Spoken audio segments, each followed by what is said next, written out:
remercie de votre présence pour la 126e conférence Pôle Info Santé organisée par le CHU et l'Espace Mendes France.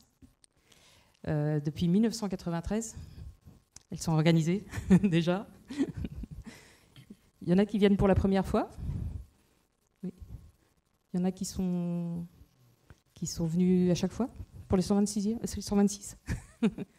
Vous êtes là depuis le début ? Ah, bravo. Je pense qu'on peut l'applaudir. Bravo. Donc ça vous plaît. Alors aujourd'hui, on va faire une proposition, une formule un peu particulière qui a déjà été faite 2 fois, je crois, mais qui est assez rare. Vous avez des petits cartons verts et orange sur vos chaises. Et vous allez pouvoir répondre à des questions au fur et à mesure que nos intervenants vont les poser. Donc en gros, le petit carton vert, c'est plutôt pour les questions vraies ou oui, mais il y a d'autres types de réponses. Et le carton orange serait plutôt pour les réponses non, faux, etc. Qu'est-ce que je voulais vous dire ? Je vais vous présenter en fait, chaque intervenant va faire sa petite conférence avec les petites questions et vous répondez au fur et à mesure. Et à la fin, vous pourrez poser vous-même d'autres questions à l'écrit ou à l'oral. Enfin, plutôt à l'oral, mais à l'écrit si vous le souhaitez. Vous me donnerez les petits papiers et moi, je pourrai relayer vos questions.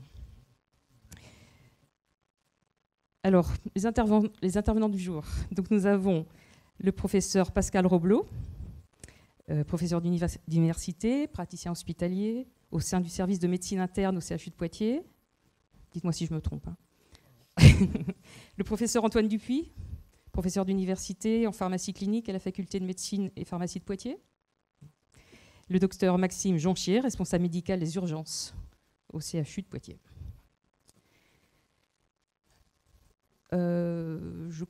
Après, je vous retrouve à la fin, moi, pour donc poser les questions. Je crois que je vais vous laisser la parole directement.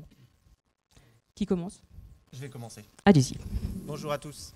Donc, on vous a préparé effectivement un mode de quiz pour avoir de l'interaction avec vous. Et on va aborder les différents points de l'automédication à travers effectivement ce quiz.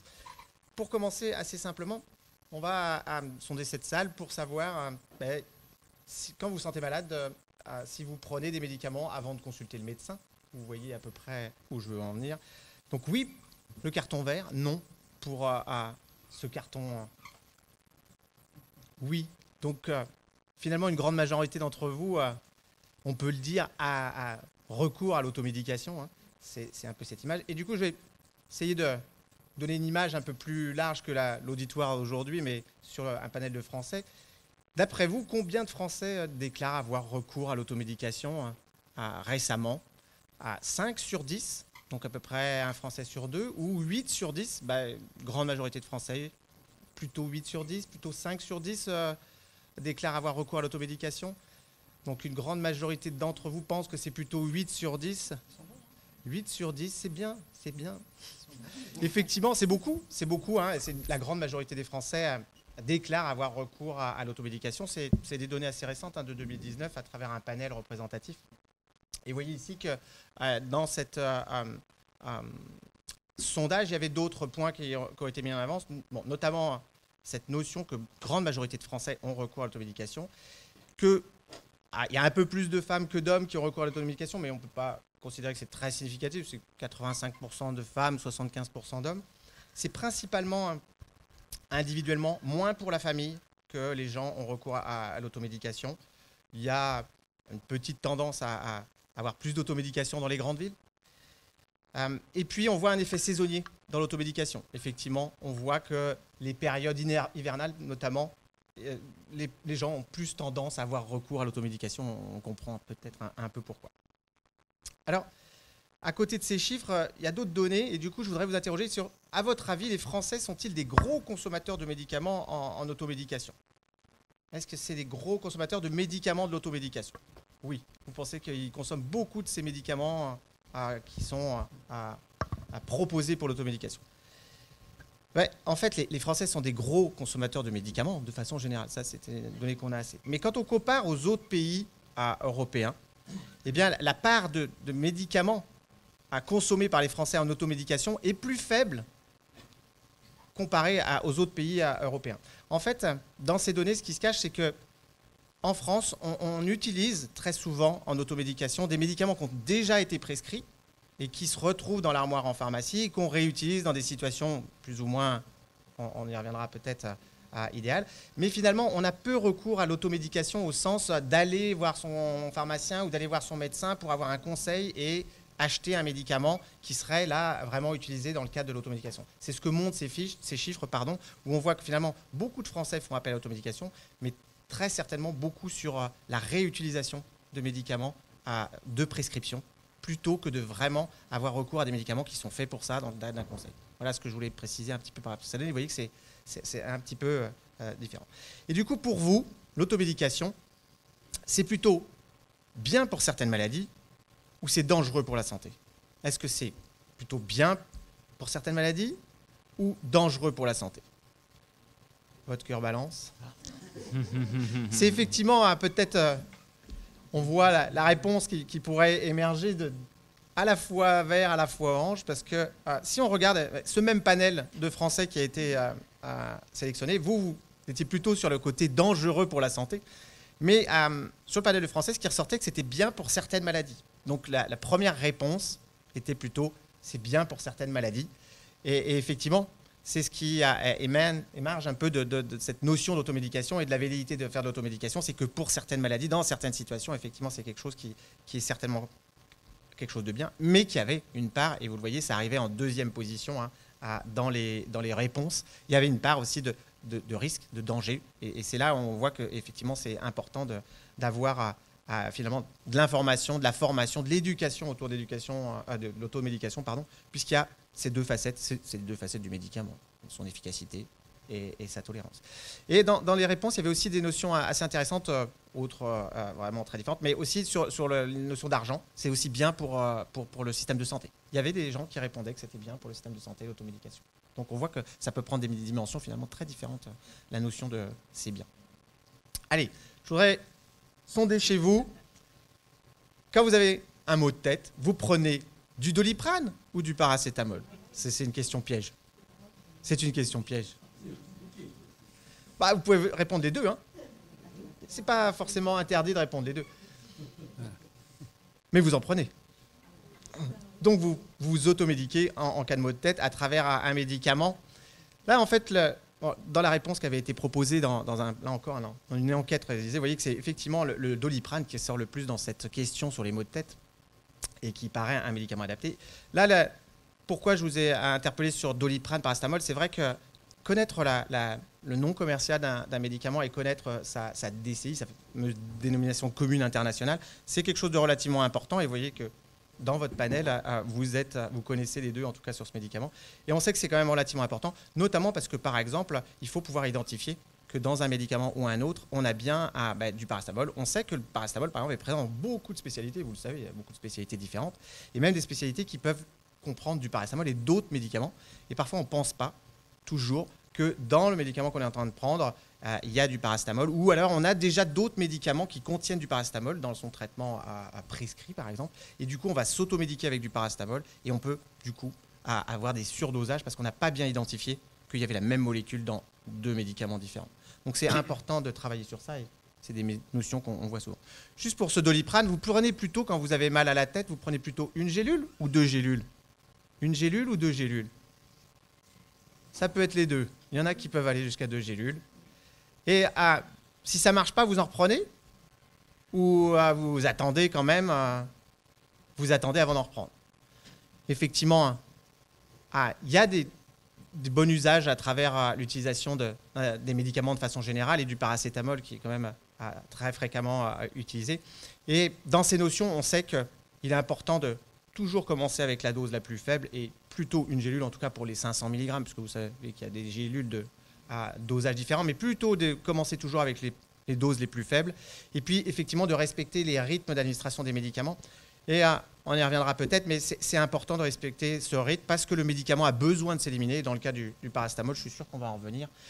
Il a besoin de s'éliminer. Et du coup, la distance entre les prises est aussi importante, finalement, que la quantité prise en une seule fois. Donc il faut respecter cet ensemble de la dose et du rythme auquel on prend les doses. Quand vous avez des maux de ventre, vous prenez quoi? Du Spasfon? Du Smecta? Du Spasfon. Qu'est-ce qu'il est, il est populaire, ce Spasfon? Du Spasfon. Plus du Spasfon que du Smecta. En fait, c'est peut-être pas sur les mêmes types de maux de ventre que vous prenez les deux. Mais c'était les deux médicaments qui ressortaient lorsqu'il y avait cette interrogation. Vous voyez que vous êtes quand même dans cette connotation sur certains médicaments.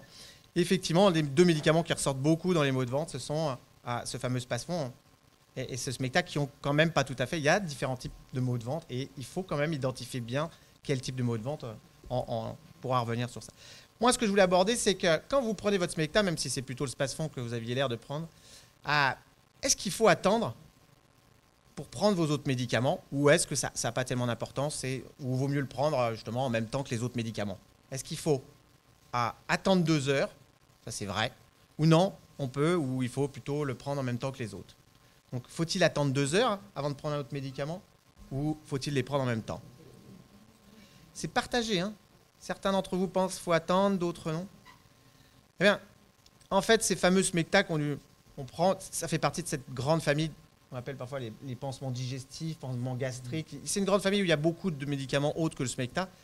Mais tous ces médicaments qui ont tendance à faire des emplâtres de l'estomac, à enlever l'acidité, à protéger votre estomac de l'acidité et d'autres, parce qu'avec le Smecta, ça a d'autres propriétés, et bien tous ces médicaments ont tendance à empêcher les autres médicaments d'être absorbés. Et finalement, vous êtes dans une des situations de ces fameuses interactions qu'on évoque très souvent, et qui fait qu'il y a une règle d'or lorsque vous prenez ces médicaments, ces pansements gastriques qui sont vraiment à destination principalement des irritations ou des troubles digestifs et qui vont vraiment constituer des plâtres, hein, comme ces argiles. Il faut espacer la prise de ces pansements gastriques digestifs des autres médicaments. Sinon, ça peut être assez dramatique en termes de diminution de la dose de l'autre médicament, parce que ça va empêcher l'autre médicament d'être absorbé et donc d'être efficace. Voilà une règle à avoir dans la pratique de l'automédication. Vous arrive-t-il de prendre des antibiotiques qui vous restent d'une précédente prescription? Oui, non. Est-ce que vous prenez des antibiotiques restants? Donc, en grande majorité, non. Ouf, dira le professeur Oblot. Mais vous êtes quand même dans la tendance de la population générale française. La grande majorité des Français prennent des antibiotiques sur ordonnance. C'est 90% de ces Français. Mais quand même, c'est assez interpellant de voir qu'il y a certains reprennent, il y en a 8%. Et si vous regardez les chiffres, je ne sais pas si j'arrive à... Voilà, chez les jeunes, c'est même plus que 8% qui reprennent des antibiotiques, puisqu'on peut atteindre 20% finalement, pas forcément les meilleurs élèves, entre 25 et 34 ans. On voit que jusqu'à 20% des jeunes vont réutiliser des antibiotiques qui leur ont déjà été prescrits, donc dans une situation qui peut être complètement différente. Alors même que, on le sait, hein, les antibiotiques, ce n'est pas automatique. Et il faut respecter une prescription, puisqu'il faut respecter une dose, il faut respecter une indication, il faut respecter une durée. Et tout ça, pour les antibiotiques, on n'est vraiment pas dans la situation où on peut imaginer faire de l'automédication. Voilà, j'ai passé un peu le panel de l'introduction. On va peut-être entrer dans la deuxième partie. Je ne sais pas si je peux passer le diaporama, si je vais savoir gérer.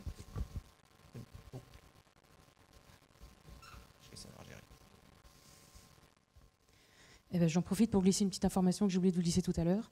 La conférence est enregistrée. Voilà, que vous sachiez. C'est bon, je pense que c'est bon. Pardon, excuse-moi. Oh, pas de souci. Vous pouvez la retrouver sur le site internet de l'Espace Mendes France et du CHU. Non, de l'Espace Mendes France, je crois. Bonjour à tous. Du coup, je fais la suite un petit peu. Docteur Janchier, je suis un des médecins des urgences, SAMU, Centre 15 aussi, médecin de la régulation. Hein. Quand vous appelez le 15 de temps en temps, bien, je peux être la personne qui décroche. Et donc moi, je vais vous dépeindre plutôt quelque chose qui va être un peu plus, peut-être un peu plus dur, peut-être un peu plus dans le vif du sujet des choses que moi je peux voir. Donc vous imaginez bien qu'avec la spécialité que je fais, c'est un peu plus, je vois des choses un peu plus graves, un peu plus, disons, qui sont compliquées. Je voulais revenir sur une définition que je trouve... Ah oui, du coup, que je ne vois pas, mais c'est pas grave. Je vais revenir sur une définition que je retrouve là. C'est une définition que j'ai trouvée quand on tape en fait automédication sur Internet, c'est ce qu'on trouve. Et concrètement, c'est une définition qui est un petit peu, je dirais, en dehors enfin, qui est un petit peu has-been, on va dire ça, qui est un peu has-been. C'est-à-dire que c'est un processus au cours duquel le patient assume en grande responsabilité, hein, parce que c'est le patient qui prend de lui-même le médicament. Donc la prise en charge de petits maux avec des produits pharmaceutiques dont l'usage sans prescription médicale est autorisé. Automédication, là il y a marqué sans prescription médicale. C'est pour ça que je vous dis que c'est has-been, parce qu'aujourd'hui l'automédication c'est aussi des traitements qu'on utilise sur prescription médicale. Et donc concrètement, pour moi cette définition elle est un petit peu passée de mode, mais sachez que finalement l'automédication, comme on a pu le voir précédemment, c'est beaucoup sur des traitements qui ont déjà été prescrits. C'est acceptable si le diagnostic et les traitements sont clairement établis. Et pourquoi est-ce qu'on retrouve de l'automédication ? Il y a plusieurs possibilités, en tout cas il y a plusieurs raisons à ça. La première, c'est qu'il y a beaucoup de publicité qui a été faite sur le fait de ne pas encombrer les urgences pour rien, etc., etc. Donc finalement, en fait, beaucoup ont recours à l'automédication pour justement éviter d'avoir à se déplacer, éviter d'encombrer des services qui sont déjà largement en surcharge. Et donc du coup, on pense que c'est une bonne idée.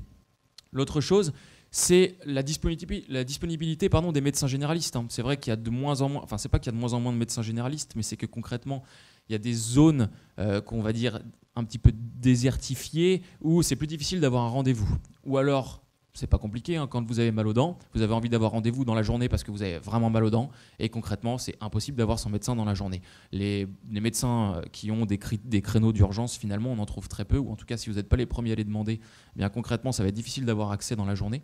Donc du coup, c'est aussi pour ces raisons-là en fait, qu'on peut se retrouver face à ce cas d'automédication. Les risques, parce que c'est un petit peu plus mon domaine, ils sont multifactoriels. C'est-à-dire, le premier, ça va être des risques qui vont être liés aux médicaments. Les médicaments sont eux aussi... je sais pas comment... Non, peu importe, c'est pas grave. C'est pas grave. Donc, Attends, c'est pas grave. Ouais. Tac. J'ai plus la main. On repart du début.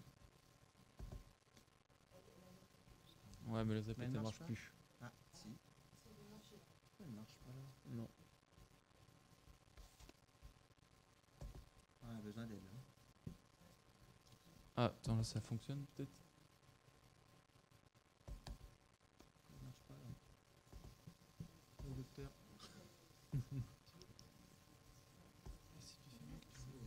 Je sais pas où ils sont mis.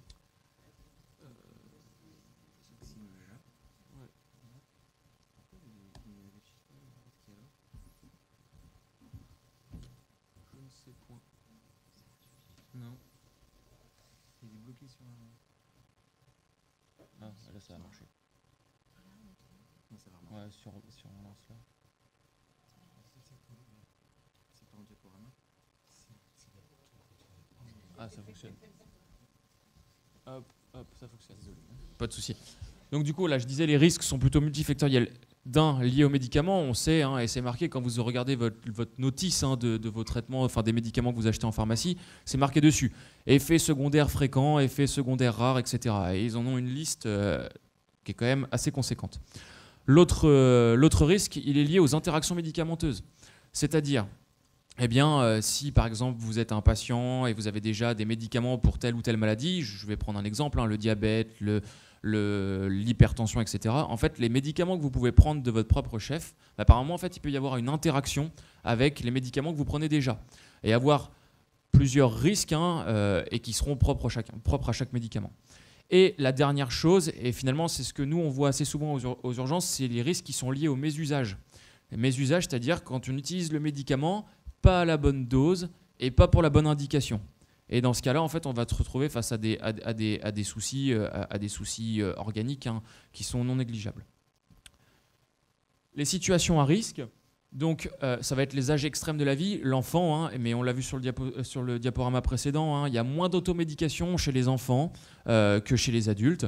Ça va être des risques qui vont être liés aussi aux polypathologies. Donc ça, on revient sur la polypathologie, le patient qui a déjà des antécédents particuliers, qui a déjà des traitements, etc. etc. et les interactions médicamenteuses dont je parlais. Dans l'urgence, vous diriez, pas de problème, j'ai une grande pharmacie, on a tous une grande pharmacie, on a tous vu le médecin plusieurs fois, il nous a fait à chaque fois il nous a donné à chaque fois des traitements. Les traitements, on les a jamais finis parce que on nous en donne plus que ce qu'il n'en faut. Et donc finalement, on garde ça de côté dans le meuble de la salle de bain. Et du coup, la question est la suivante, c'est est-ce que j'ai une grande pharmacie, j'utilise ce que j'ai, ou est-ce que je demande un conseil avant d'utiliser n'importe quoi?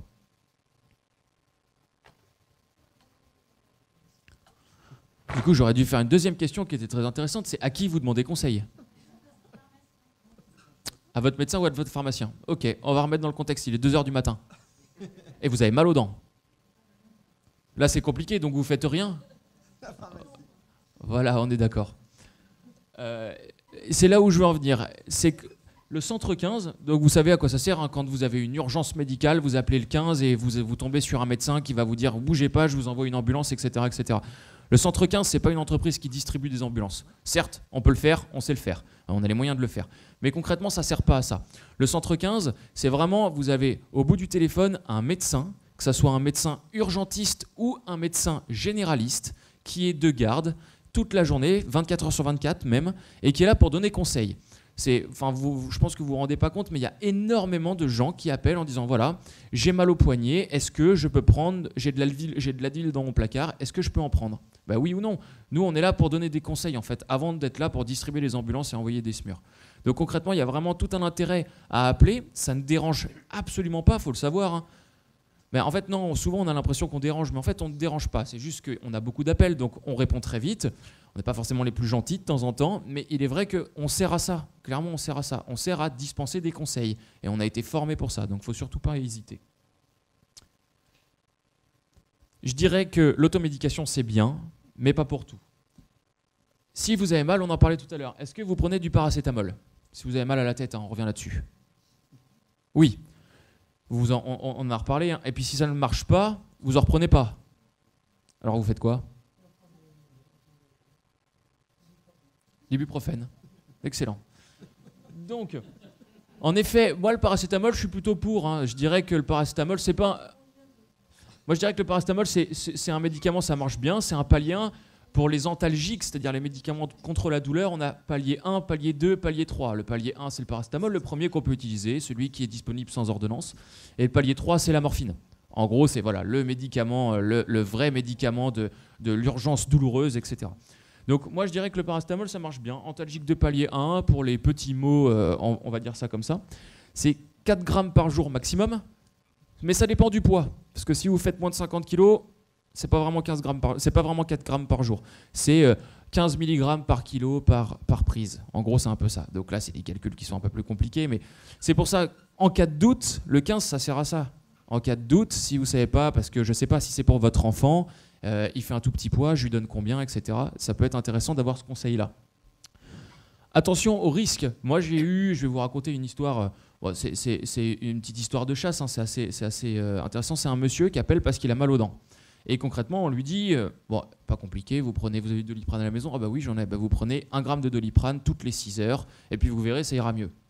Le monsieur, il arrive le lendemain aux urgences parce que, en fait, ça allait clairement pas mieux. Puis du coup, il a pris 15 grammes dans la nuit, parce que si ça marche pas, c'est peut-être que la dose n'est pas suffisante. Donc on en prend 2, on en prend 3, on en prend 4.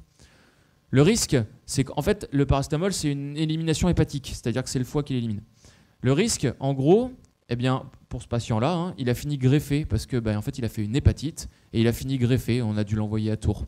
Et c'est une histoire que je vous raconte parce que c'est une histoire qui m'est arrivée personnellement, mais c'est pas une histoire de chasse. Hein, c'est pas un truc qui arrive jamais. C'est un truc qui est très fréquent en fait. C'est quand même assez fréquent. Alors, aller jusqu'à la greffe, ça reste rare. Mais quoi qu'il en soit, le foie fabrique des facteurs de la coagulation et donc du coup, une surcharge en paracétamol provoque du coup une hépatite qui provoque des défauts dans la coagulation. Donc c'est des patients qui peuvent saigner, c'est des patients qui peuvent avoir beaucoup d'autres tares, enfin beaucoup d'autres soucis en ce moment. Donc vraiment important. J'avais une petite autre question avant, parce que du coup c'est intéressant. Est-ce que vous avez de l'aspirine à la maison? Est-ce que quand vous avez mal à la tête, vous prenez de l'aspirine? Non? Pas d'aspirine? L'aspirine, en fait, c'est un anti-inflammatoire. C'est aussi un fluidifiant du sang. Donc concrètement, et c'est comme tous les anti-inflammatoires, il y a un risque d'attaquer l'estomac et de faire des hémorragies digestives. Donc l'aspirine, c'est pas en automédication, clairement pas. C'est la génération, c'est pas forcément notre génération à nous, c'est plutôt la génération d'avant qui utilisait l'aspirine. Mais on en voit encore, hein, on en voit encore beaucoup. Les anti-inflammatoires, pour vous, c'est sans danger. Les anti-inflammatoires, c'est quoi? C'est l'Advil, l'ibuprofène, le Spifen, le Nurofen, toutes ces spécialités un petit peu en phen. Ok, eh ben, très bien.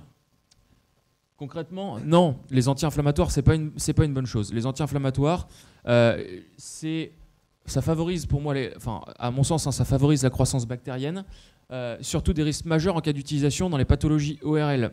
Je vais vous prendre un exemple, ça c'est un exemple qu'on voit assez fréquemment, je pense que M. Roblot sera d'accord, c'est le patient qui a une angine et qui prend du paracétamol, c'est sûr que le paracétamol c'est pas magique, hein. Et donc du coup il a toujours un peu mal, et donc du coup ce qui marche bien c'est l'Advil, et c'est vrai que l'Advil ça marche super bien, ou l'ibuprofène lambda, hein. Ça marche très très bien. Et ces patients finalement dans 5% des cas c'est des infections qui sont bactériennes, et finalement ce patient là, c'est pas de chance, il a une angine bactérienne, et ça finit comment? Ça finit avec une cellulite cervico-faciale. Et une cellulite, c'est quoi? C'est une infection des tissus mous, une infection bactérienne des tissus mous. En gros, ça flambe, hein. Et c'est des patients, donc du coup, ça provoque un effet inflammatoire, etc. C'est des patients qui finissent en maladie infectieuse pour avoir des antibiotiques en intraveineux. Et puis, quand ça évolue encore un peu plus, ça finit en réanimation. Et là, en réanimation, ça peut être chirurgie, ça peut être de la chirurgie, ça peut être en tout cas des conséquences qui vont être très lourdes. Donc, très important de le noter. Sachez que les cellulites, c'est 7% de décès quand même, hein. Donc c'est non négligeable. Je ne suis pas là pour vous faire peur, mais un peu. Les risques associés de l'Advil, oui, je reste urgentiste, hein. Moi je suis là pour vous dépeindre un petit peu les cas qui sont un peu embêtants, mais concrètement, les autres risques liés aux anti-inflammatoires, c'est les risques en tout cas ça attaque l'estomac, hein, et donc c'est les risques d'hémorragie digestive. Et c'est hyper important de le noter. Par exemple, moi, aux urgences, je ne donnerai jamais un anti-inflammatoire sans donner un protecteur gastrique. Clairement, parce que c'est des patients qui vont vraiment revenir parce qu'ils ont mal à l'estomac, et secondairement parce qu'il y a une hémorragie digestive, il y a un peu de sang dans les selles, etc., etc. Donc vraiment des médicaments qui ne vont pas être à prendre à la légère. Et je le dis et je le répète, hein, en cas de doute, vous appelez le 15. Vous n'embêtez personne. Nous, on préfère vous donner un conseil en vous disant prenez plutôt ça et plutôt à telle dose, plutôt que de venir vous chercher en SMUR dans la nuit. Voilà, je resterai sur cette petite note gaie. Bien. Alors, effectivement, vous avez senti que nous ne sommes pas forcément opposés à l'automédication, mais que ça doit être très encadré. Alors, une notion de base, il n'y a pas de petits médicaments, hein. Il faut se méfier. Il y a une toxicité de tous les médicaments, et le propre de l'efficacité d'un médicament, c'est le risque de la toxicité qui va avec. Quand ça n'est pas efficace, quand c'est un placebo, il n'y a pas de toxicité, mais ça ne sert pas à grand-chose. Alors, vous avez déjà répondu à la question, on va passer vite. Effectivement, vous savez qu'il y a des risques à l'automédication. Maintenant, je vous répondrai qu'une vie sans risque, ça doit être particulièrement fat par moment. Simplement, il ne faut pas courir de risques inutiles. Alors, la toxicité, on vous l'a dit, paracétamol, oui. L'ibuprofène, c'est un dérivé des anti-inflammatoires non stéroïdiens. Ça porte un joli nom, mais effectivement, dès qu'il y a phène, on retrouve aussi le kétoprophène, qui est un anti-inflammatoire qui est très utilisé en France. C'est puissamment anti-inflammatoire. C'est vrai que c'est un effet antalgique majeur, mais ça a une toxicité sur le rein, notamment l'interaction avec certains médicaments d'hypertension. Sur le tube digestif, on l'a dit, ce n'est pas les seuls. Ensuite, une automédication mal gérée, surtout si elle est prolongée un peu trop longtemps, elle peut masquer des symptômes qui peuvent être utiles et révélateurs de pathologies potentiellement graves. Donc l'automédication, c'est court, mais c'est pas long. Sur les antibiotiques, on a déjà parlé, c'est no comment. Vous savez que la France se situe extrêmement mal dans le domaine des résistances bactériennes, et que par exemple, dans des pays comme l'Inde, la résistance bactérienne est un tel problème que si vous revenez d'Inde et que vous êtes hospitalisé, on vous isole. Vous avez droit à un prélèvement mal placé, puisqu'on fait un prélèvement rectal pour rechercher des bactéries multirésistantes, et vous êtes enfermé dans une pièce sans pouvoir sortir et bien isolé. Donc c'est le problème, l'antibiorésistance, c'est ça maintenant. Donc il faut vraiment ça. Alors, est-ce qu'il y a des risques d'interaction? Vous avez déjà répondu en fait à ça, donc on va passer vite. C'est oui. On a parlé de gel d'aluminium. Les ANS pour les douleurs abdominales, ça, je ne suis pas un grand fanatique. Je voyais que dans un des items, c'était pas mal utilisé dans les douleurs abdominales. Compte tenu du fait que c'est une toxicité abdominale, je ne suis pas sûr que ce soit une bonne truc. Et puis, un médicament qui est très utilisé, c'est le Vogalène, donc le métopimazine, Il faut savoir que la méthopimazine, c'est ni plus ni moins qu'un neuroleptique et que ça entraîne... Il y a des risques potentiels, c'était le cas avec le Primpéran, avec la dompéridone, qui a des risques d'arythmie cardiaque, donc c'est pas rien. Et puis, ce qui est très très rigolo, c'est que ça peut vous donner des mouvements anormaux et les neuroleptiques peuvent entraîner des bouffées suicidaires. Alors là, pas avec le Vogalène, mais c'est pas forcément une excellente idée. Alors, est-ce qu'on peut pratiquer sans risque l'automédication? Oui, non. Il faut prendre. Vous pouvez répondre les deux si vous voulez. Eh bien voilà, on peut en le faisant intelligemment. C'est-à-dire qu'il faut connaître la bordure et il ne faut pas rouler sur les bas-côtés, il faut rouler sur la route. C'est-à-dire en plein milieu de la route, pas quand le camion arrive en face bien entendu, mais en plein milieu de la route, c'est-à-dire qu'il faut savoir où sont les limites, il faut savoir où est la bordure et rester dans les limites. Et pour ça, il faut que ce soit des symptômes qui soient connus, qui soient identifiés, c'est prévalidé ou c'est validé par un pharmacien. Je vous rappelle qu'en dans les corps de santé, on a plusieurs corps médicaux, les médecins et les pharmaciens, et que les pharmaciens sont formés pour le médicament. Ils ont une connaissance du médicament qui est excellente. Donc ils sont capables de guider les patients dans les limites utilisées, de signaler les interactions, de limiter les posologies et éviter précisément le mélange de 3 formes de paracétamol différentes. Et donc ils ont un vrai service rendu, dont je regrette qu'il ne soit pas payé aux pharmaciens, mais ça c'est autre chose, tu connais mon point de vue. Et donc l'éducation thérapeutique, elle est valable des parents à l'encontre des enfants. Il faut savoir effectivement pouvoir préciser. Un enfant par exemple qui fait une laryngite striduleuse, les parents, s'ils savent, peuvent faire gagner du temps et améliorer considérablement le risque de l'enfant. Donc il y a des choses qui peuvent se faire, mais toujours sur des symptômes identifiés, dans des conditions précises, et si on a pu les valider avant, bien entendu. Et dans certaines maladies chroniques, oui, par exemple, un patient chronique qui s'automédique, vous en connaissez.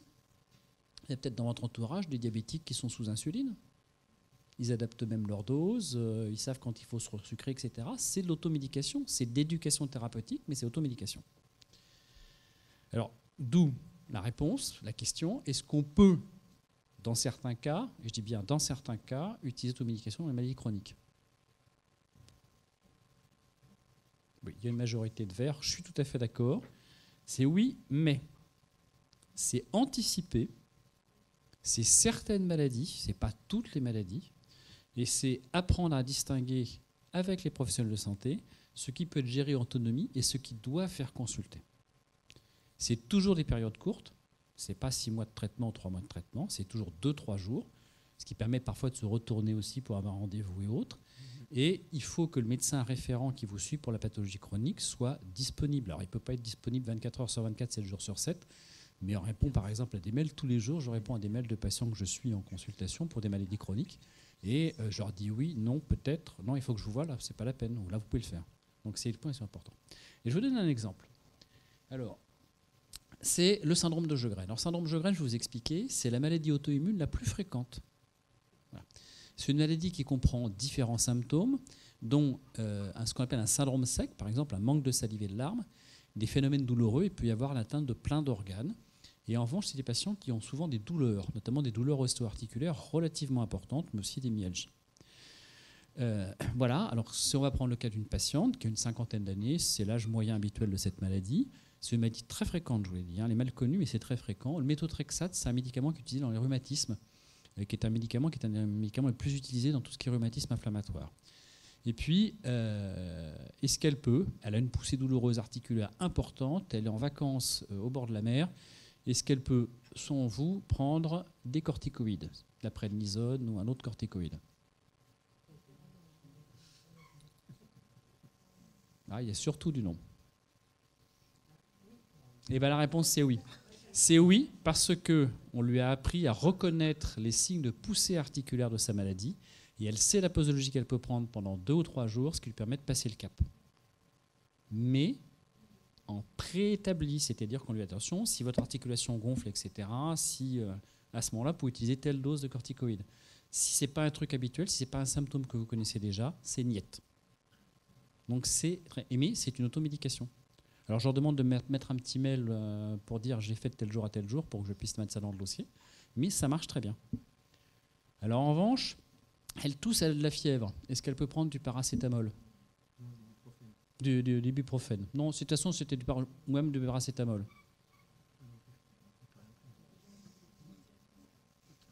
Alors, j'aurais pu mettre du paracétamol à la place. Eh bien non. Non, parce que c'est les maladies qui peuvent faire... Alors, la plupart du temps, quelqu'un qui tousse et qui a de la fièvre, il a un virus. C'est 98% des infections respiratoires en France. Donc, 98% des infections respiratoires, les virus, ça reste une marge de manœuvre assez large. Sauf que dans les maladies auto-immunes, ça peut être un signe de poussée de la maladie auto-immune. Les atteintes pulmonaires sont urgentes. Et ça peut être un signe de toxicité du méthotrexate, et c'est urgent aussi. Donc, les patientes que je suis, qui ont une maladie de un syndrome de Sjögren et ou qui sont sous méthotrexate, je leur dis, si fièvre et tout, vous consultez. Et vous ne vous automédiquez pas. Donc, vous voyez, on est exactement sur l'inverse de certaines populations. On va vous dire, si vous avez un peu de fièvre, un peu de paracétamol dans des limites intelligentes, c'est bien. Donc, il faut s'adapter à chaque cas. Et l'automédication, moi j'ai une position très claire, c'est oui, mais. C'est oui, mais qu'est-ce qu'on fait, avec quoi, comment on peut être encadré. Vous avez le centre 15, vous avez les médecins référents, vous avez le pharmacien. Ça fait quand même beaucoup de recours. Évidemment, le pharmacien à 2h du matin, c'est plus compliqué.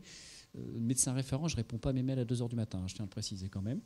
Mais vous avez quand même beaucoup de possibilités d'accompagnement et je pense que ça peut permettre de passer des caps difficiles.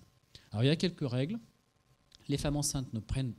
Vous savez que la règle, habituellement, c'est on ne prend pas un médicament si. Il y a une contre-indication.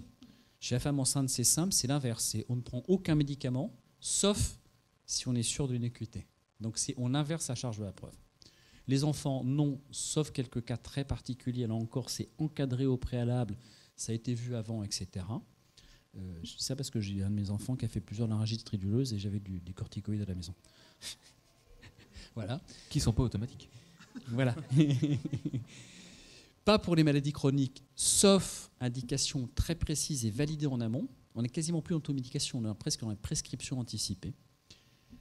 Bien savoir décrire ces symptômes identifiés et en faire part à un professionnel de santé, ça c'est important. Hein. Il y en a, mais bien décrire les choses, faut savoir utiliser les mots et savoir dire honnêtement ce qu'on a et pas chercher ni à masquer ni à... Il faut être franc.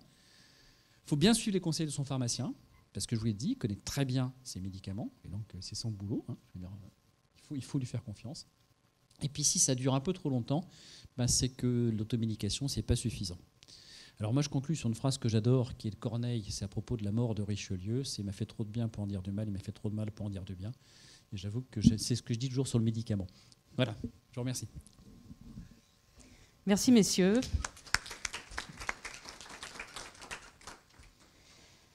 Non, moi j'ai une question. Est-ce que ça vous plaît cette formule de... Ça c'est ludique.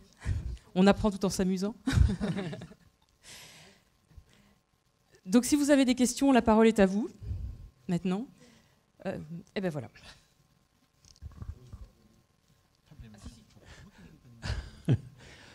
Bonsoir messieurs. Je voudrais savoir pourquoi encore de nos jours le médecin prescrit toujours des médicaments pour soigner un rhume, sachant qu'un rhume soigné sans complications dure une semaine et un rhume soigné dure une semaine et un rhume non soigné dure 8 jours. Donc en fait, j'entends bien un rhume sans complications, hein, je ne parle pas de... Voilà. Et à mon sens, je trouve qu'on prescrit encore trop de ce médicament, genre Fervex, etc., qui finalement n'ont aucune signification, à mon sens, quoi. Mais je pense plutôt que si on a vraiment le nez bouché, bon, prendre de l'eau salée, ça marche très bien, de l'eau de mer. Merci. Alors, d'abord, effectivement, on l'a dit tout à l'heure, les infections ORL et respiratoires sont virales la plupart du temps. Et il n'y a pas de médicaments qui marchent contre les virus. Donc, effectivement, mettre des médicaments, c'est un peu un cotère.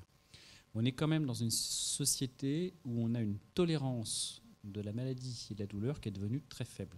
Je ne suis pas en train de dire qu'il faut souffrir.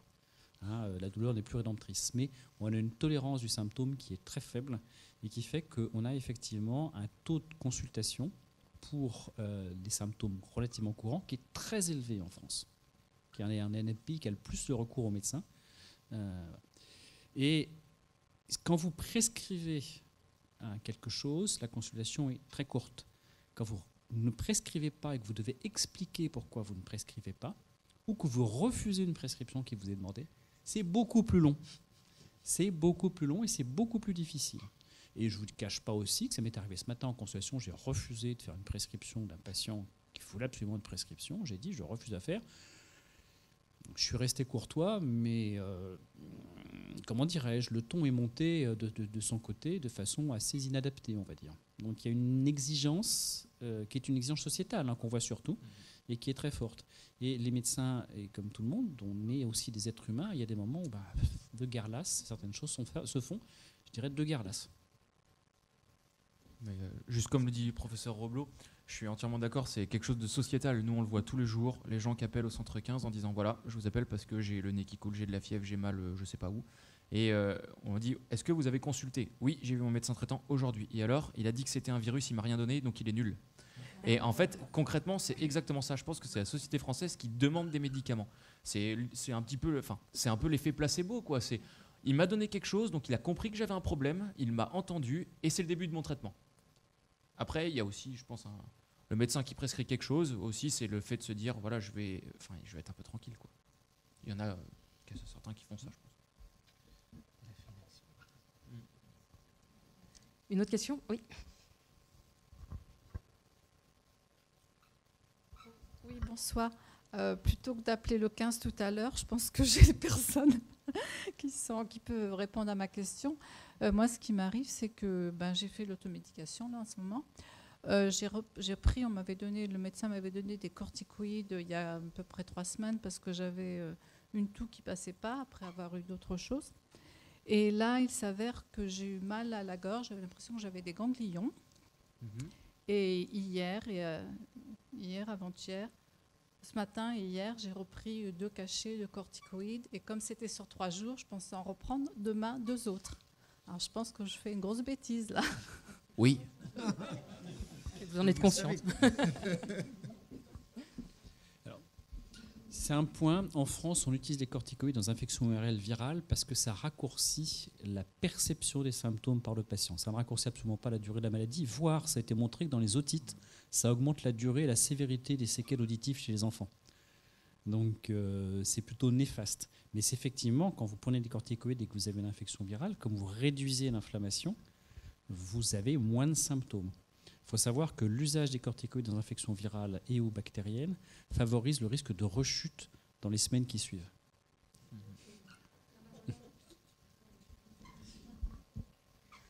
Bon, elle n'aura pas besoin d'appeler le 15 ce soir. Non, mais par contre, c'est sûr que si ça dure, si le premier épisode n'est pas passé et vous avez des corticoïdes et que ça dure, c'est que là, probablement, il va falloir les reconsulter. Comme on vous disait tout à l'heure, 95-98% des infections ORL, finalement, ORL ou même pulmonaire basse, c'est des virus. Donc concrètement, si avec les corticoïdes c'est pas passé, c'est que peut-être il y a autre chose et dans ce cas-là, il faut revoir le médecin pour refaire le point. Non, mais je pense que là, ça a une distance un peu plus importante, donc c'est autre chose, je peux croire. Écharpe. Bon, normalement, on ne fait pas des consultations personnelles, c'est plutôt des questions un peu générales. Oui, bonsoir. Je m'interrogeais sur la dangerosité du Doliprane quand on le prenait sur une longue période, parce que c'est vraiment le premier médicament qu'on prend en automédication, souvent, vous l'avez dit, pour un maux de tête, pour une douleur. Et quand on a le réflexe de le prendre sur une très longue période, et pas 3 jours, 3 mois, bref, quand c'est vraiment, est-ce que c'est pas quand même un médicament indépendamment de la dose qu'on prend? Vous mentionniez tout à l'heure le monsieur qui a pris 15 cachets en 24 heures, mais vous voyez ce que je veux dire, la longévité de la prise, est-ce qu'elle est vraiment inoffensive? Est-ce que ça détruit pas la faculté de l'organisme aussi à se défendre? On peut déjà reprendre les règles d'or. Et on était sur l'automédication et sa durée. Et du coup, ça, c'est quelque chose de clair. C'est que l'automédication, c'est pas quelque chose qui va se faire dans le temps. Donc, de toute manière, l'idée de prendre du paracétamol de façon continue ou continuelle ou trop régulière, ça ne correspond pas à une bonne pratique d'automédication, puisque ça veut dire qu'il y a un symptôme ou une maladie qui perdure, et du coup, ça nécessite forcément de consulter, et du coup, ce n'est pas l'automédication qui va répondre. Ensuite, sur la toxicité, certains malades vont avoir des traitements et des prescriptions de paracétamol plus régulières que d'autres parce qu'ils en ont vraiment besoin, et là, le bénéfice peut être effectivement positif, comparé à ce risque de toxicité dans le temps. Mais c'est toujours une évaluation par un médecin, parce que si c'est dans le temps, c'est qu'il y a un médecin qui a effectivement fait que ça dure. Donc c'est différent de l'automédication qui durerait. Là, il faut absolument bannir l'automédication dans sa durée. Ça, c'est clair pour moi. Après, sachez que les médicaments ont vraiment des temps d'action. C'est-à-dire qu'il y a un temps d'action, un temps d'absorption, un temps où le médicament est à son pic d'activité, et après, il y a le temps d'élimination, on va dire ça comme ça. Si ça a été validé, le Doliprane, sur une période jusqu'à 4 grammes par jour, par exemple toutes les 6 heures, c'est pour une bonne raison, c'est que concrètement, ça a été prouvé qu'au bout de 6 heures, le médicament n'agit plus. Donc dans ce cas-là, il n'y a pas forcément de risque de surcharge, de surdosage. Vous voyez ce que je veux dire ? Oui. Je voulais savoir s'il y avait un risque à prendre, par exemple un Doliprane dont la date serait déjà passée depuis 2 ou 3 mois. Voilà, est-ce que c'est dangereux aussi ? On a beaucoup cette réflexion-là sur l'alimentation déjà. C'est difficile pour moi en tant que pharmacien de vous dire qu'on peut prendre un médicament qui est périmé, parce que par définition, les règles de bon usage, c'est qu'un médicament périmé, on ne doit pas l'utiliser. Donc effectivement, la date est passée, il est périmé, il faut pouvoir en prendre un autre. Périmé de quelques jours, on a quand même une bonne idée que du jour au lendemain, le médicament ne va pas être passé de son état utilisable à l'état plus du tout utilisable. Donc, si c'est quelques jours, on imagine qu'il ne devient pas périmé en quelques jours. En revanche, il peut y avoir un risque à utiliser un médicament qui est périmé depuis 1 mois ou 2 mois, sur son efficacité, mais aussi sur sa toxicité. Surtout un médicament qui n'est pas stable très longtemps, eh bien, le fait qu'on n'ait pas bien respecté la date, s'il se conserve au froid, si déjà il a des signes de problèmes de stabilité, notamment par rapport à sa conservation ou par rapport à la durée qui est marquée, effectivement, vaut mieux éviter de prendre un médicament périmé, parce que ça peut être néfaste ou inefficace. Par rapport à la conservation, est-ce qu'il y a des endroits où il ne faut pas stocker ces médicaments ? Au froid, au chaud, au soleil, peut-être non ? Au soleil, je ne pense pas qu'il y ait de médicaments qui soient bien conservés au soleil. Il y a des médicaments qui peuvent se conserver au froid, mais il y a des médicaments qui se conservent à la congelée, c'est rare, il n'y en a pas beaucoup des médicaments congelés. Mais par contre, il y a beaucoup de médicaments qui se conservent au froid, et le froid, c'est pas la congélation. Et effectivement, le froid, c'est pas la congélation, et de le congeler, souvent, c'est pas bien. Ceux qui doivent se conserver au froid, en général, il faut éviter la congélation. Et vous savez que les fonds de nos frigos sont pas propices à ces problèmes de congélation. Et quand on touche ces fonds de frigo, parfois, ça peut congeler. Et les médicaments qui se conservent au froid, il faut se méfier de cette notion de congélation, et qui, effectivement, ne doivent pas se retrouver à être congelés à un moment donné. Parce que ça, c'est assez important, souvent, sur leur efficacité, principalement. Le bagnous au soleil ? Ah oui, pour certains, oui. Certains alcools nécessitent le soleil, mais pas de médicaments. Il y a pas de médicaments. Rebonjour. Je voudrais avoir votre avis, parce que depuis quelque temps, on a déremboursé l'homéopathie. Alors je voudrais savoir, parce que ça fait partie aussi un peu de l'automédication, si vraiment l'homéopathie, ça fonctionne ou ça ne fonctionne pas. Parce que si réellement ça ne fonctionne pas, à ce moment-là, bon, je sais bien que les laboratoires boiront, entre autres, je ne suis pas d'accord, mais si ça ne fonctionne pas, pourquoi on continue alors ? Surtout qu'il y a quand même un panel de médicaments qui sont en vente en pharmacie à l'heure actuelle, qui n'ont pas encore prouvé leur efficacité. Et malheureusement, on s'aperçoit que ces médicaments sont toujours en vente. Alors pourquoi ? Je m'adresse aux pharmaciens, peut-être que il y a certains médicaments qui ont prouvé leur efficacité. Alors là, d'accord, mais il y en a certains, voilà. Alors, et puis pour l'homéopathie, je ne sais pas. Voilà. Je voudrais avoir votre avis. Je vais commencer, Merci. puis après, je pense qu'on va continuer la discussion. Et on pense qu'on va faire des conférences sur les médecines alternatives. La question qui a été posée, elle était un peu double. Il y a l'homéopathie est un médicament aujourd'hui dans la réglementation française et ça reste un médicament et du coup c'est pour ça qu'on le trouve au sein des pharmacies, qu'il y a des médecins qui le prescrivent. Il était remboursé et ce qui a été discuté aujourd'hui c'est son déremboursement pour les problématiques de niveau de preuve. Donc c'est deux questions un petit peu posées en une, c'est-à-dire l'efficacité et son remboursement. Là c'est le lien qu'il y a. Ça reste un médicament dans sa définition, mais effectivement, son remboursement a été remis en question par rapport au niveau de preuve, et c'est une des problématiques de l'homéopathie, puisque en termes de niveau de preuve, ça ne répond pas aux standards de l'évaluation des médicaments. Et du coup, il faut bien se poser la question de est-ce que ça doit continuer à être un médicament, est-ce que ça doit continuer à être prescrit, parce qu'il y a des prescripteurs d'homéopathie, est-ce que ça doit être remboursé, et c'est ce qui est en ce moment en train d'être à discuter, l'évaluation de l'homéopathie. Alors après, moi, je vais donner ma version personnelle ou pharmaceutique, si on veut. C'est qu'il faut savoir pourquoi on évalue l'homéopathie. Voilà. Je pense qu'aujourd'hui, en tout cas pour ma part, il faudrait bien décider de quelle est l'évaluation qu'on veut faire de l'homéopathie. C'est-à-dire à quoi ça sert, à quoi on veut que ça serve, et évaluer effectivement ce à quoi on veut que ça serve. Et puis, si c'est bien, donc si on arrive à quoi ça sert, donc il faut définir à quoi on veut que ça serve. Et si on arrive à montrer que ça sert, continuer à considérer que ça puisse être un médicament, et le rembourser éventuellement. Et puis par contre, si on a dit que ça devait servir à ça et que ça ne répond pas à servir à ça, qu'on n'arrive pas à prouver que ça sert à ça, arrêtez d'en faire un médicament et encore plus de le rembourser. Voilà un peu mon avis, c'est qu'il faudrait d'abord définir à quoi ça sert. Ça fait l'objet de notre conférence, effectivement. Alors, alors sur le niveau de preuve, je suis tout à fait d'accord avec toi. Dans toutes les études, il y a plusieurs centaines, ça n'a pas fait la différence par rapport à un placebo. Alors je vous répondrai qu'en automédication, il y a au moins un avantage, c'est qu'on sait qu'il n'y a pas de toxicité. Donc quelque part, on peut se dire, pourquoi pas. Ma seule crainte dans ces cas-là, c'est qu'on voit couramment des patients présenter en fait des maladies graves parce qu'il n'y a pas eu la prévention, parce qu'il n'y a pas eu l'usage de l'homéopathie à remplacer l'usage du bon traitement.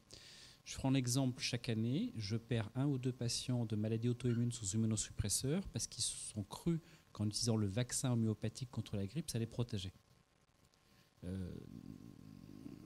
Ça me met mal à l'aise, ça me met très mal à l'aise. Donc maintenant, je suis d'accord avec le professeur Dupuis, il faut toujours évaluer. À ce jour, on n'a pas de données qui montrent une efficacité, et donc à juste titre, les pouvoirs publics ont dit, il n'y a pas eu de preuve d'efficacité dans les études que vous avez faites, donc par conséquent, il n'y a pas de raison de rembourser. Si on pouvait montrer quelque chose, à ce moment-là, il faut rester honnête. Moi, je vais prendre d'autres exemples. Il y a des médicaments dont on a été persuadé de l'effet, d'autres techniques dont on a été persuadé de l'effet placebo.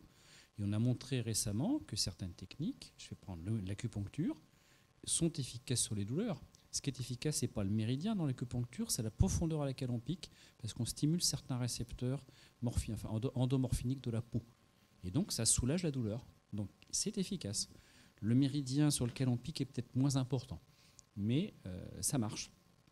Donc, simplement, c'est une évaluation scientifique pour montrer que ça peut montrer. Maintenant, ce n'est pas de l'automédication, l'acupuncture.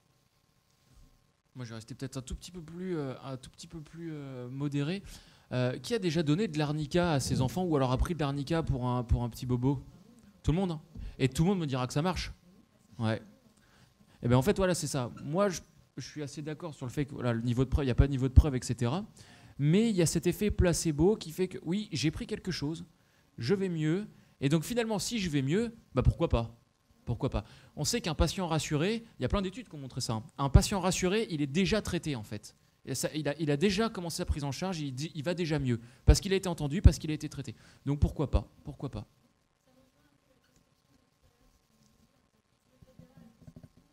C'est exactement ça. On a été entendu, c'est exactement ça. Et puis c'est pareil pour l'arnica, on donne de l'arnica à ses enfants. Concrètement, les parents sont persuadés d'avoir donné quelque chose, donc l'enfant ira mieux. Les parents sont moins stressés, l'enfant va mieux. Voilà. Ce qui reste sûrement important, c'est de ne pas le faire à la place d'eux. À la place d'eux, je pense que là, on se trompe. En revanche, envisager l'homéopathie aussi parce qu'il y a des patients qui n'ont pas de solution. Enfin, faut qu'on reste modeste sur certaines situations où il y a des patients qui n'ont pas de solution, mais pas à la place d'eux. Je pense que ça, on serait tous d'accord de dire pas à la place d'eux. Alors moi, je n'ai jamais utilisé l'arnica. Bonsoir. J'aurais une question au sujet des crèmes anti-inflammatoires que l'on peut aussi avoir parmi ces médicaments. Est-ce qu'elles peuvent présenter autant de risques que les AINS dont vous nous avez parlé, ou même d'autres risques éventuels? C'est un petit peu toujours le problème de tous ces topiques. Tout ce qu'on met sur la peau, en règle générale, on a un peu une impression que finalement c'est une action locale, ce qui peut être vrai. Il peut y avoir une action principalement locale. En revanche, on connaît bien la peau pour arriver à avoir aussi une action bien plus importante que juste locale. On met des patchs d'urogésique, de morphinique, de palier 3, qui vont avoir des effets puissants sur la douleur, et pourtant on applique le patch sur la peau. Ce qui veut bien dire que lorsqu'on applique quelque chose sur la peau, ça peut aller dans le sang et avoir une action systémique complète.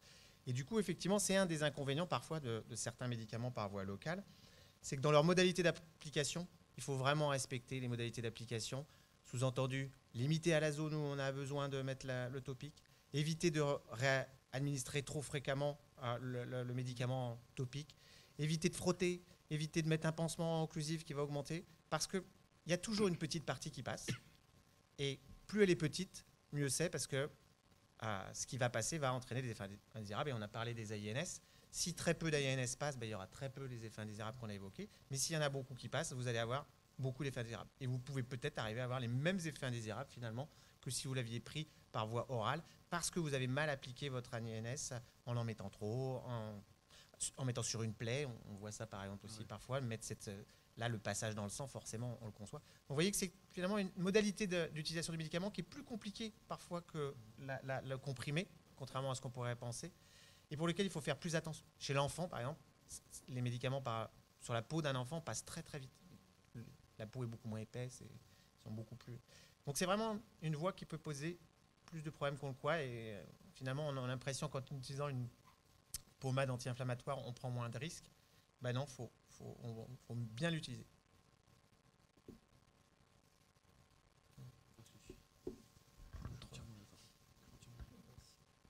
Bonsoir.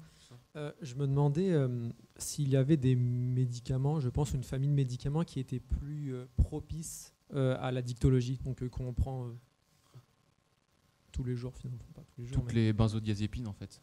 Tout ce qui est benzodiazépine, ce que j'entends c'est médicaments sédatifs. Par exemple, vous avez du mal à dormir, vous allez voir votre médecin traitant, vous présentez des insomnies, il va vous prescrire un traitement. Tout ce qui est benzodiazépine, c'est des médicaments qui sont sédatifs, hein, et il y a une vraie addiction qui peut naître de ça. Et autre traitement qu'on peut avoir tous à la maison, c'est Doliprane codéiné. Il y a de la codéine, hein, c'est hyper addictif la codéine. Aux États-Unis, ils arrivent à détourner ces traitements-là pour revendre la codéine. Enfin, je ne sais pas si vous avez vu ça, on avait eu, nous, un message de l'ARS. Les jeunes, enfin, j'en fais partie, mais les plus jeunes que moi, les plus jeunes que moi faisaient des cocktails en soirée, un Doliprane codéiné dans un Sprite. En fait, avec l'acide citrique, ça faisait des effets clairement qui étaient des effets psychotropes, en fait, et donc ils se shootaient avec ça. Donc oui, il y a des effets secondaires, c'est comme toutes les drogues. Je sais pas, j'ai pas essayé. Non, mais le Sprite, c'est pas bon. Le Sprite, si c'est bon. C'est les jeunes. Tu te fais bien dire que toi t'es vieux. Oui, moi je voudrais vous demander, il ne se passe pas un mois ou deux où on voit maintenant une liste de médicaments que je prenais moi depuis de nombreuses années, et maintenant c'est dit que ces médicaments ne sont plus à la vente ou sont toxiques et tout. Alors ces médicaments qui pour moi fonctionnaient très bien. Donc si il s'avère qu'on en a encore dans notre pharmacie personnelle, est-ce qu'il faut ne plus les prendre, ou est-ce qu'ils sont dangereux tout d'un coup ou pas? Que doit-on faire? Est-ce qu'on peut se permettre d'en prendre quand même? Ils ne sont pas périmés au moins. Il y a des médicaments qui sont régulièrement arrêtés effectivement de leur commercialisation. On a connu le dextropropoxyphène, qu'on aime beaucoup. On a connu des médicaments même récemment qui ont été retirés. Et du coup, là encore, il y a sûrement des bonnes raisons pour lesquelles ils ont été retirés. Et en termes d'automédication, c'est sûrement pas les médicaments qu'on va à garder pour faire de l'automédication. En revanche, après, s'ils étaient positionnés dans une prescription par une prescription, il faut en rediscuter avec son médecin pour savoir comment repositionner ce traitement. En revanche, un médicament qui a été arrêté ou pour lequel on a changé les modalités d'accès, il est bien évident qu'il ne faut pas le garder dans sa liste potentielle de médicaments d'automédication. Ça ne va sûrement pas être cela qu'on va garder.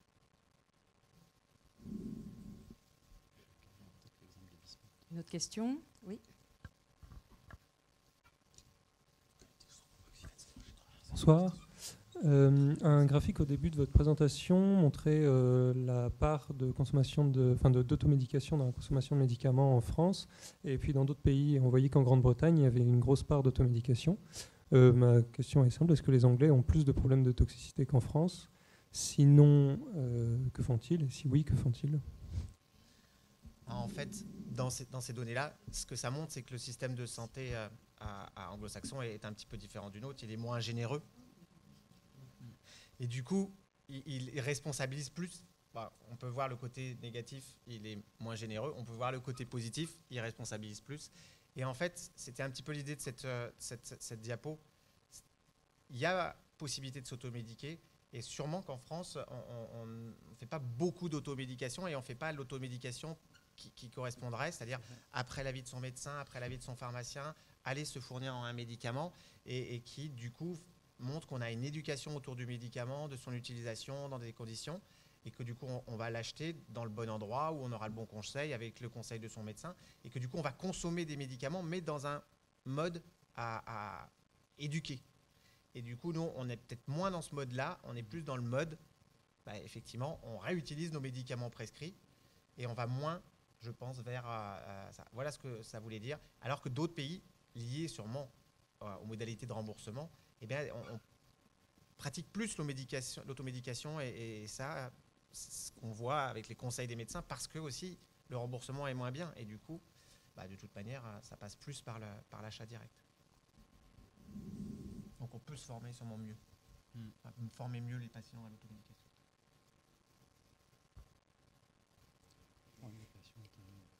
Une question? Une autre question? Et dans les pays où la médecine est moins remboursée, est-ce que les gens vont plus sur Internet qu'en France pour demander conseil, pour chercher conseil? Alors, si je peux prendre un exemple, aux États-Unis, par exemple, vous pouvez avoir une consultation avec un conseil, ça vous coûte $40. Voilà, ça coûte ça. Et encore quand c'est pas cher. Donc concrètement, après, je me permettais juste de revenir, c'est que les médicaments qui sont dans ces pays anglo-saxons sont pas du tout les mêmes que les nôtres. Par exemple, aux États-Unis, il n'y a pas de paracétamol, si je dis pas de bêtises, c'est du Tylenol. C'est pas du tout la même chose. Et c'est l'acétaminophène. Voilà. C'est une des rares DCI qui n'est pas très commune, mais qui n'est pas identifiée pareil. Voilà, ils ont clairement pas les mêmes médicaments et finalement, ce que je vais dire, c'est peut-être un peu dur, mais c'est pas des sociétés d'assistés, quoi. Concrètement, les gens, ils se prennent en main, ils respectent les ordonnances qui ont été faites. Quand c'est de l'automédication, ils respectent ce qui a marqué. Et finalement, il n'y a pas plus de cas de surdosage que chez nous. Donc, c'est quand même, ils sont beaucoup plus. Ils ont un système qui, en fait, ne travaille pas pour eux. Et c'est des gens qui sont obligés de se responsabiliser vraiment pour pouvoir se soigner. Ce qui n'est pas finalement le cas en France, parce qu'en France, c'est beaucoup plus simple. Donc, oui. Ils vont pas forcément plus sur Internet, ils s'automédiquent plus parce que c'est cher une consultation, ils doivent la payer de leur propre poche dans ces pays-là, donc ils s'automédiquent plus. Après, je suis pas sûr qu'ils aillent plus sur Internet. Internet, c'est pour avoir des médicaments qui sont clairement sur prescription médicale. Aux États-Unis, en Angleterre ou même en France, je pense que les médicaments qui sont commandés sur Internet, c'est plutôt des médicaments, comme on disait, des benzodiazépines ou des médicaments qui se revendent sous forme de drogue, entre guillemets. Et sur Internet toujours, est-ce que vous avez quand même des conseils? On sait quand même que beaucoup de Français vont aussi chercher conseil là-dessus. Est-ce que vous avez des sites à nous conseiller ou à déconseiller fortement? Est-ce que vous avez des conseils à nous donner pour le coup? Moi, j'ai un conseil pour les femmes enceintes, c'est le CRAT. C'est le CRAT, alors C-R-A-T. C'est en fait un site qui est super bien fait où en fait les femmes enceintes souvent elles savent pas les médicaments qu'elles ont le droit de prendre. Vous allez sur le CRAT en fait et vous notez le nom du médicament et il y a une fiche technique du médicament et ils expliquent si oui ou non la femme enceinte a le droit de le prendre, si oui ou non il y a un risque pour la grossesse. Donc vraiment dans les sites qu'on connaît, moi il y a ça que je connais et qui est vraiment bien. Merci. Après la question aussi des médicaments sur Internet, c'est qu'il y a des modalités légales d'acheter c'est parce que c'est pas de ça que parlait le docteur Jean-Gilles tout à l'heure, c'était vraiment l'accès à ce médicament par le net, parce que c'est peut-être d'ailleurs plus comme ça que ça marche. Il y en a peut-être plus d'acheter comme ça que par... Mais il y a des modalités légales, notamment les officines ont le droit d'avoir de la vente par Internet. C'est très limité, hein, les médicaments qui peuvent être vendus sur Internet sont bien évidemment très réglementés. Et du coup, effectivement, on peut acheter des médicaments sur Internet dans un mode légal. Il y a une liste d'officines qu'on peut identifier. Le site de l'ARS donne parce que c'est vrai que quand on va sur le web, c'est pas toujours là qu'on a le niveau de preuve. Mais du coup, on peut vérifier que c'est vraiment un site légal.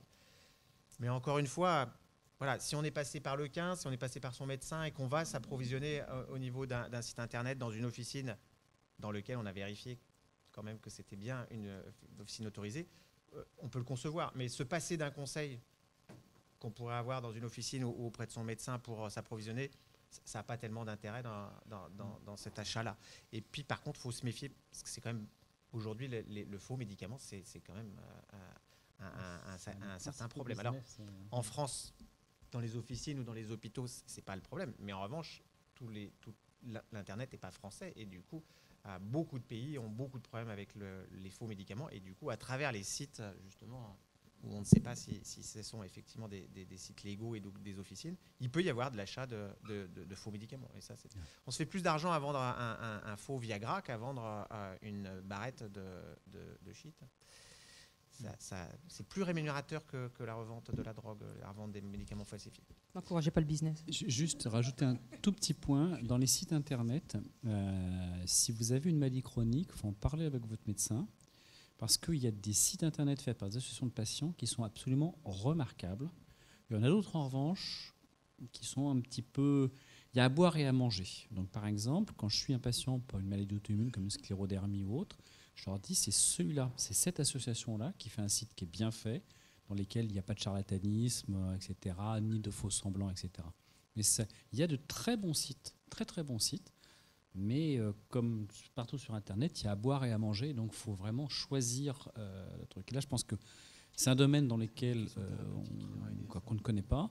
Il faut à ce moment-là, c'est un peu comme le médicament, il faut être un peu guidé sur le site. Il faut d'éducation thérapeutique sur Internet. Ou venir au pôle info santé. Voilà. Une autre question ?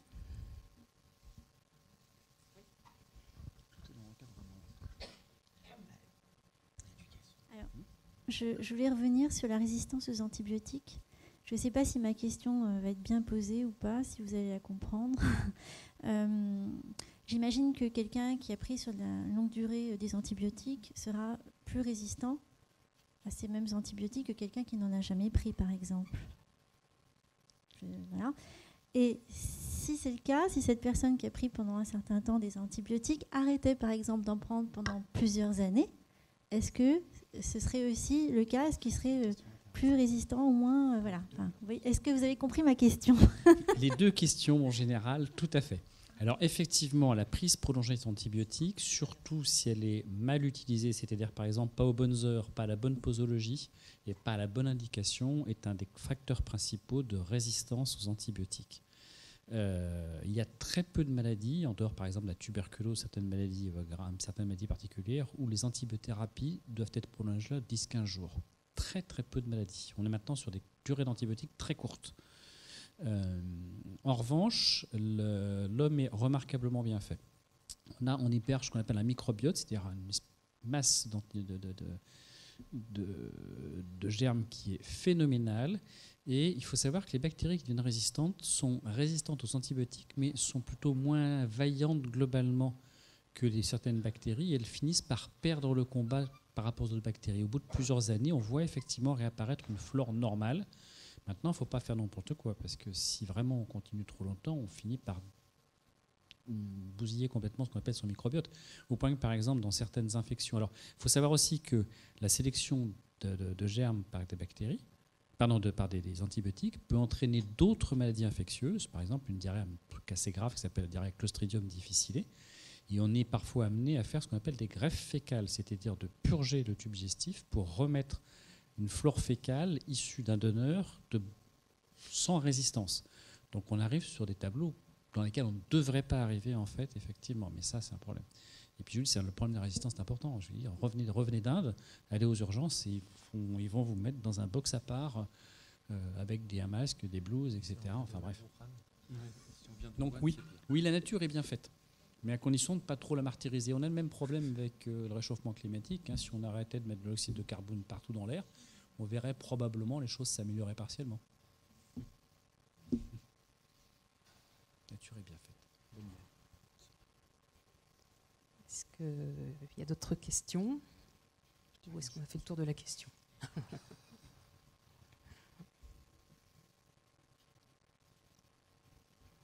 3, 2, 1. Merci messieurs. Merci. Merci beaucoup. Je vais vous...